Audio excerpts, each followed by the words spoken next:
ezali pasi mpe mawa tomona makala ekotaki kimia depuis un certain temps ebandi su kozonga muke muke eli koloba nini jejen oyo aza liboso na nga oyo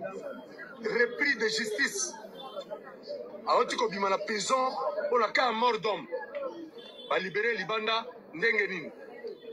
à chaque fois monsieur le ministre de l'intérieur monsieur le gouverneur commissaire provincial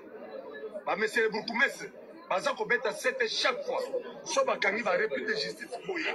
lokola monsieur jejen oyo titongo etana lelo awuti koboma moninga na ye oyo aza même pas kuluna mwana ya ndako monsieur grégoire torne totika ngo na mama yengo awuti kobome na machete obomoni alati wana un dangereux tozo comprendre ndenge nini bakontina biso bamagistrat bato ya mayele ndenge nini baza kolibere bato ya lolenge oyo eza pasi mpe mawa mboko eza ya biso un jeune garçon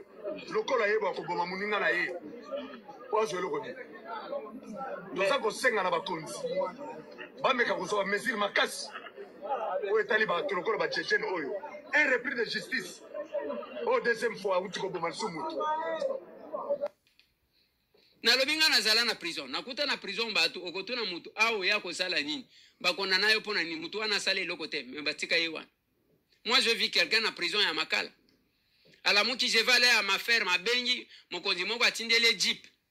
okende na bagarde to na bagarde te nazokende na bagarde te ye moko na volant ke na ferme na yo kolala to kozonga. Je vis ça